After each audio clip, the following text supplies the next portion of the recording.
Dina 21 tahun, mahasiswi desain komunikasi visual. Ia aktif di kampus, punya banyak teman, follower Instagramnya ribuan.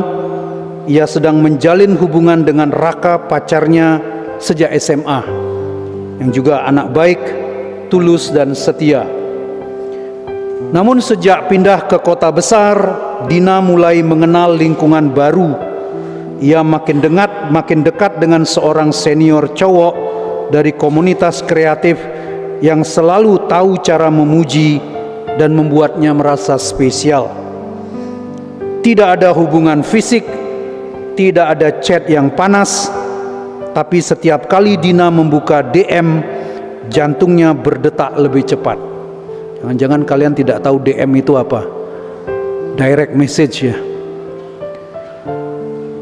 Dia mulai menyembunyikan notif Raka dan motif dari Raka, dan Raka tidak tahu. Teman-temannya pun bilang ini cuma seru-seruan doang, bukan selingkuh. Suatu malam setelah pulang dari misa di kampus, Dina duduk sendiri dan melihat notifikasi masuk dari seniornya itu. Ia hampir membalas, tapi tiba-tiba melihat postingan seorang suster yang pernah ia kenal yang berbunyi demikian: kesucian bukan soal aturan, tapi soal arah hati. Kamu bisa tetap berpakaian lengkap dan tetap telanjang di hadapan Tuhan kalau hatimu membuka pintu ke tempat yang salah. Kalimat itu menusuk. Dina menangis. Ia sadar bukan soal sejauh apa ia melangkah, tetapi kemana arah jiwanya tertuju. Ia buka pesan itu lalu menghapusnya. Ia lalu membuka chat Raka dan berkata, "Aku mau cerita sesuatu karena aku gak mau hati ini pelan-pelan menjauh dari kamu." Saudara-saudari, Yesus dalam Injil hari ini tidak sedang mengutuk hasrat, tapi mengundang kita menjaga integritas kasih. Di era digital, banyak relasi lahir dari layar, tapi juga bisa retak dalam diam lewat scroll, swipe, dan like. Di pengakuan dosa, ada ibu yang mengaku awalnya cuma like postingannya dia, lama-lama jadi like dia, suaminya orang. Kesetiaan zaman ini tidak hanya diuji lewat perbuatan terang-terangan, tapi melalui perhatian kecil yang kita berikan kepada yang bukan milik hati kita.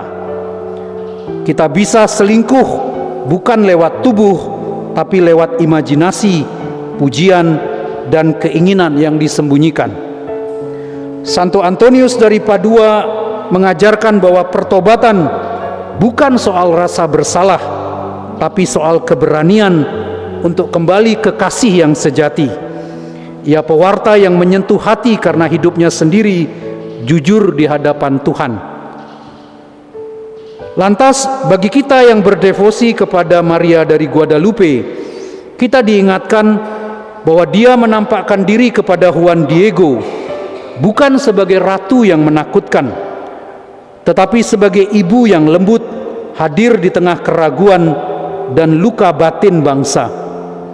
Dalam konteks ini, Maria menghadirkan kasih yang mengundang, bukan memaksa, kelembutan yang mengarahkan hati, bukan menghakimi, pandangan keibuan yang menyembuhkan perpecahan hati.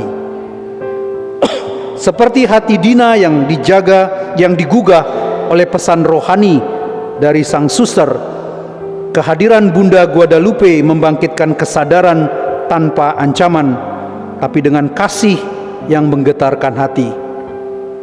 Di tengah dunia yang penuh tawaran digital, relasi cepat, dan godaan yang sering tidak terasa dosa, Maria dari Guadalupe menjadi ikon kesetiaan dan kemurnian batin.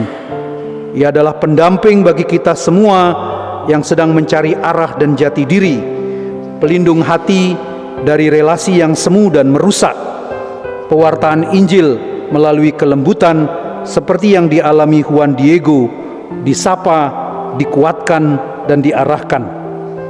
Baik Santo Antonius maupun Maria Guadalupe adalah pewarta, Santo Antonius mewartakan dengan lidah dan hidup suci. Maria Guadalupe mewartakan dengan kehadiran, simbol, dan cinta keibuan. Keduanya menyentuh hati dan mengantar orang kembali kepada Kristus, bukan dengan tekanan, tapi dengan cinta yang menyadarkan. Saudara-saudari, kisah Dina yang baru kita dengar, yang nyaris jatuh dalam relasi yang samar, dan Injil yang baru kita dengar juga, semuanya berbicara tentang perjuangan batin untuk menjaga kesetiaan. Dalam semuanya itu, saudara-saudari, Maria Guadalupe hadir sebagai ibu yang mengingatkan, "Aku di sini, anakku yang kecil. Apakah engkau tidak dalam lindunganku? Apakah aku bukan ibumu?" Pesan ini adalah undangan untuk kita semua agar berani merangkul, mengakui arah hati yang keliru, menemukan kembali panggilan kesetiaan, dan membiarkan kasih Kristus memurnikan batin lewat pandangan Maria yang penuh belas kasih. Mari